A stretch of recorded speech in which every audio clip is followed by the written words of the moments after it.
Detective Comics 1059, Mariko Tomaki and Nadia Shamash writing with Ivan Reese on the art. So this is Tamaki's last arc.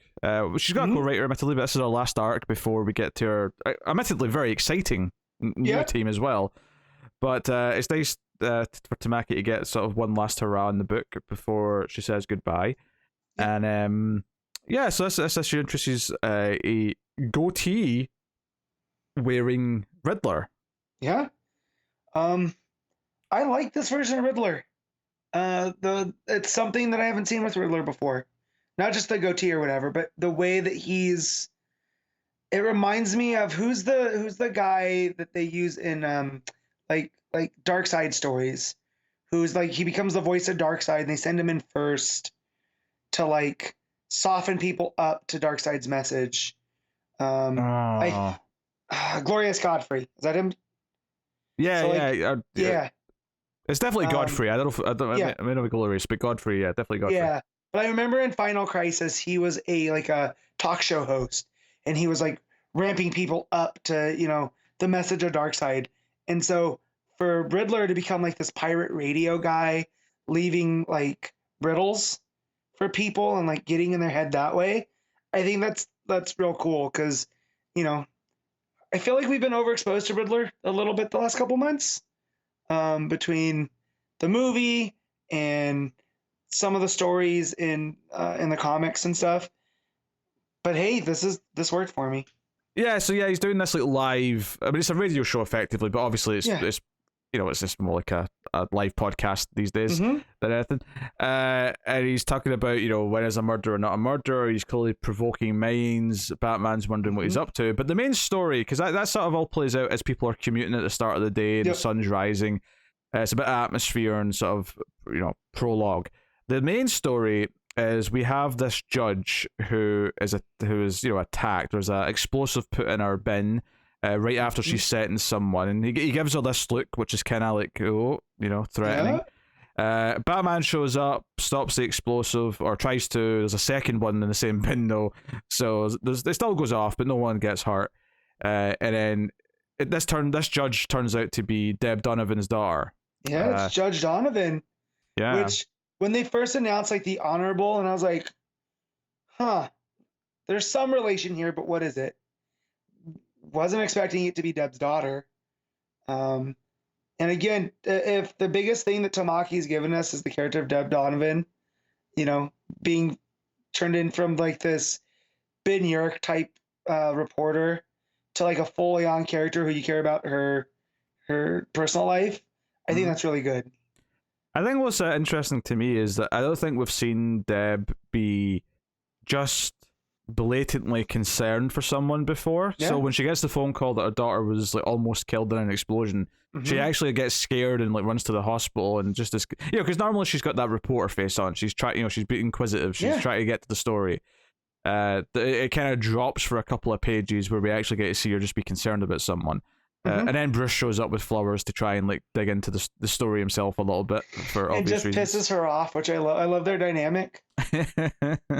and Bruce knows what he's doing, right? Oh yeah. I'm gonna go, rattle her a little bit, just see what I can find out about the judge. He goes to provoke Deb, and then sort of flirts a bit with the judge. Gets her on a coffee date, but the investigation, and it turns into this thing where this woman that he traces all this stuff back to just confesses immediately and wants to be taken in, with no fuss.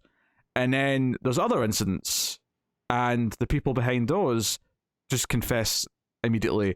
And what's odd is that all of these people have no histories with criminal activity. They have no real motives to do what they're doing. So clearly these people are either being blackmailed into this or mind controlled or manipulated. There's something, there's definitely something pushing them into it.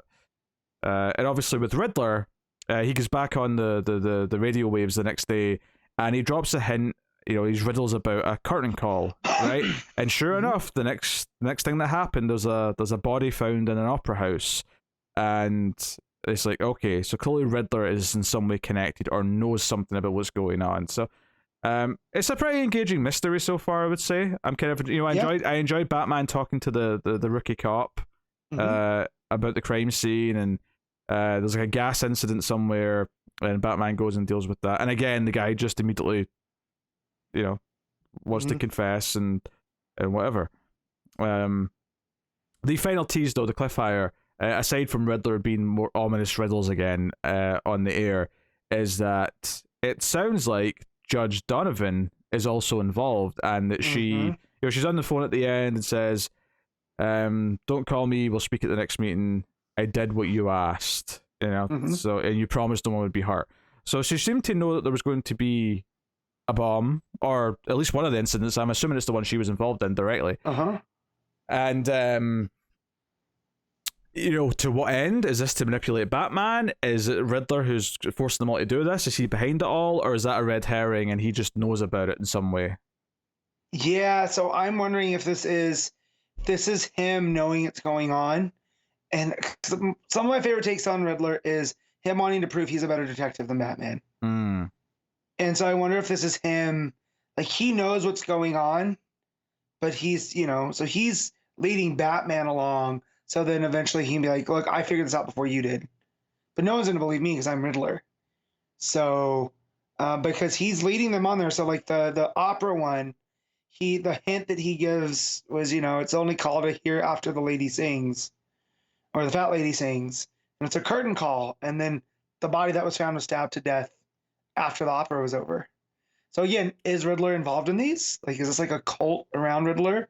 Or is he solving this before, Batman? I don't know. And that's what I like. Yeah, that's pretty interesting. I also like the idea that the one character who Deb drops like her shtick with, her daughter, is actually someone who's involved in some way. Now, we don't know if she's a villain yet. I mean, the fact that she says, "You promised no one would get hurt," does imply that she has some sort of moral compass. It is just evil. So, but it is interesting that Deb at some point is going to have to learn about her daughter's involvement in this and the potential drama from that. That normally isn't that exciting, but I think because with Deb, she's been so like tough reporter lady with every single character she's interacted with since the start of her appearances, that introducing a character who she's a little bit more like loving with because it's her daughter, and then immediately saying, "Oh no, she's the one that's going to have information, she's the one that's going to be relevant," and that's something for us to explore. I expect Bruce's coffee date with her will happen next issue, and we can. Oh yeah, well, and also the person that put the bomb there was a social media influencer. So I'm also wondering if whoever's doing this is using it through social media. And it is like a mind control thing. And technically Riddler's using social media right now. He's using social media to get through. And like, the judge is on the phone, right? Talking about, if I did this, so did she get wrapped up in something? Like you said, she was maybe blackmailed into doing this. But it's again, since Tamaki's been on the book, these have been detective stories first and foremost, which I really love in the book's called Detective Comics. So it never feels just like a, like a Batman story that could just happen anywhere. There is a detective thread element that goes through all these stories, and I do appreciate that. Yeah, and I wouldn't say I felt too much of a difference in the writing having the co-writer there. Yeah, no, it feels like Tomaki, right? Yeah. Like it feels very on brand. Like again, Donovan's voice was on. That's been the same voice for Bruce and Batman. Him having to see someone shoot themselves, that was a new level for Batman too. That's the guy. I just remembered. That's the guy in the alley right after he chases him. The one who set off the gas. Or the toxin attack. And that's something I don't quite recall seeing in Batman comic books, and how that's going to affect Bruce. I feel like it's probably happened at some point because it's Batman's been around for so long. But it did. Yeah, it did feel like a big moment because this guy just pulls out a gun, puts it at his chin, and pulls the trigger, and you just see Batman like hunched over his desk afterwards, clearly distraught that he couldn't stop this, and so it is a different level of or a different type of chaos that's been sort of unleashed into the city. It's very controlled, but like he doesn't know how to predict it, and it's taking innocent people and making them do bad things, and in some cases making them immediately do something to themselves as well. Because you almost get the impression this guy, let's say he was mind controlled, did he just was he just given control back and realize what he just did, and that's why he did this? And the guilt, right? Yeah. Or was this the burn after reading kind of deal? Like, it was a suicide mission to begin with. Possibly, So, or it could be a case of he, on some level, knew how bad it was as he was doing it, and like it wasn't like an instant guilt afterwards. It was just he knew he couldn't live with himself like once it was done, you know. So, right. But yeah, so again, back with Tamaki and the co-writers, that everything feels like the detective that we've come to really love it's been what, like a year and a half at this point since Tamaki's been on. Has it been that long? Yeah, maybe it has. Yeah, because we had the Tower story messes me up because it went weekly. no, it's been a year and a half because she started with Future State, which was last January. So yeah, so but yeah, it keeps that tone throughout that we've come to like, and Gotham as a character, kind of like we're seeing all these different elements. I've really loved the run. I think the Tower's this nice like change of pace in the middle of it. I mean, it's actually more like 2/3 in, but whatever. Yeah. But I think that really, it feels like a nice big run to me now, and I'm happy we're getting this last story, because it might be the last we see of Deb Donovan, or at least for a while. So, unless Tamaki gets another book set in Gotham, and she can rope her in another way.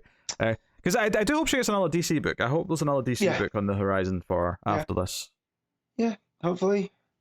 Because it's a name I do like seeing. Like when I see Tamaki's name show up on a book, or in like when they do the special, 80-page things, I feel like I want to read it. But yeah, no, this has been a lot of fun. And again, I saw someone online complaining that Riddler has a goatee and looks too much like Oliver Queen now. That's the complaint? Come on. Whatever. You guys are nitpicking. He's got a bowler hat. He's got a green bowler hat with a question mark on it. I think it's a good logo, or a good look. If he could put the question mark logo into his beard somehow, that'd be cool. I typically think of him as being a bit eccentric, and that curled mustache with the goatee is a very eccentric facial hair type. So for sure. Yeah, I could live with that. Yeah, no, I like it. Yeah, for the first time in since they started, I didn't read the backup in Detective. Oh, okay. I'll talk about this. There was a lot of books to read, and I looked at it. I don't really know if I'm feeling this, so you can tell us about it. Yeah, so this is Gotham Girl Interrupted. It's by Sina Grease and David Lapham on art, and Lapham did the first part of the Tower lead-in. Okay.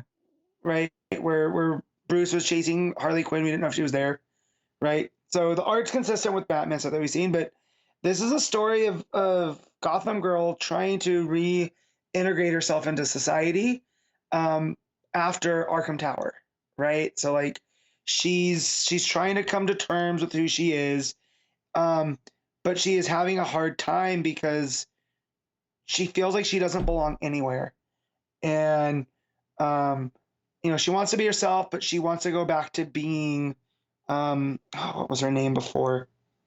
I gotta find her civilian name. But, she feels like she Claire something. There you go.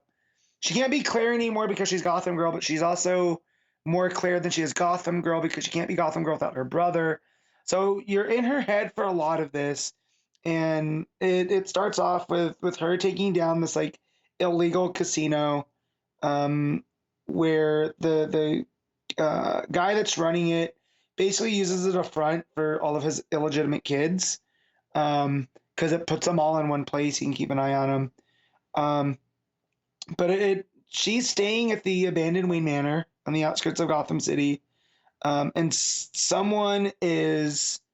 But what led her to find the illegal casino with all the illegitimate children is someone has started an app called Gotham Girl, and it's like a gossip type thing. And she doesn't like that they're using her image for this, so she's gonna find out who it is.